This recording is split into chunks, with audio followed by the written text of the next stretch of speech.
আজকে আমি লাল শাক কীভাবে রান্না করছি আর কীভাবে রান্না করি সেটা আমি তোমাদের দেখাচ্ছি। প্রথমে আমি সরষা ফোড়ন দিয়েছি, তারপরে কাটা লঙ্কা দিয়েছি,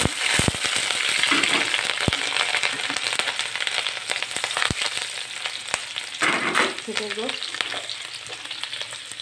তারপরে দিলাম কিছুটা জলপাই দিয়ে একটু নাড়াচাড়া দিলাম।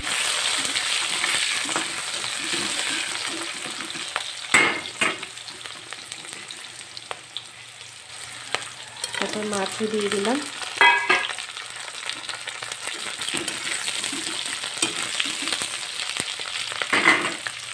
তারপরে লাল শাক কুচিটা দিয়ে দিলাম।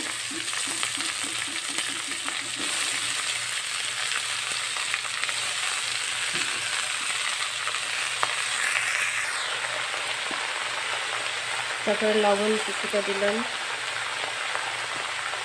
হলুদ দিলাম পরিমাণ মতো, তারপরে একটু নাড়াচাড়া দেবো।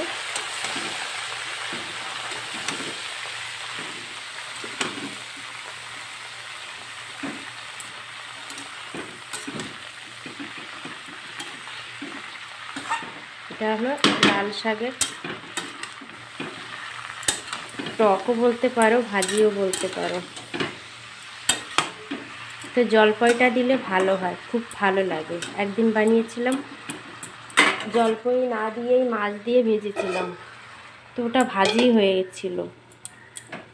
আমার ছেলে আর আমি দুজনেই জলপাই দিয়ে খুব ভালো খাই। ওর বাবা খেতে চায় না, ওর বাবা ভাজিটাই পছন্দ করে। মাছ দিয়েছিলাম, ভালো লেগেছিল। তো কিছু সময় রেখে দিলাম, তারপরে দেখাচ্ছি তোমাদেরকে কি অবস্থা হয়। তো এখন উজলিয়ে দেখি কি অবস্থা। এই দেখো জল গলছে, দেখেছো? এরকম জল গলবে, এটাকে তো টানাতেই হবে, খুব শুকনো করতে হবে। তো এখন আর ঢাকবো না, এভাবেই ভেজে ফেলবো। রসটা টানিয়ে ফেলতে হবে, ভালো করে ভাজতে হবে, আপনি আপনি হয়ে যাবে। কিছু সময় এভাবে নাড়াতে থাকবো।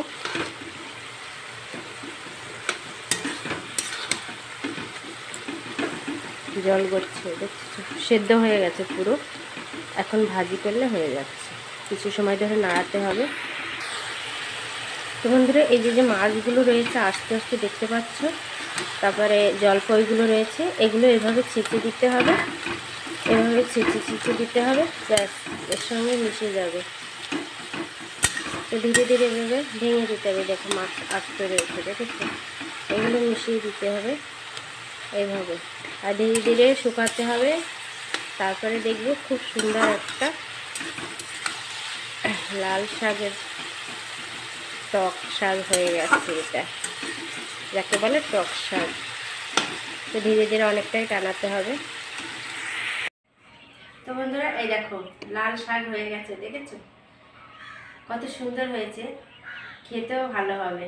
তো তোমরা এইভাবে বানিয়ে খেও, জলপাই আর মাছ দিয়ে, আর একটু লঙ্কা দিয়েছি, ব্যাস। তো খুব সুন্দর হয়েছে, দেখতে পাচ্ছ? এরকমভাবে টানাতে হবে, ব্যাস।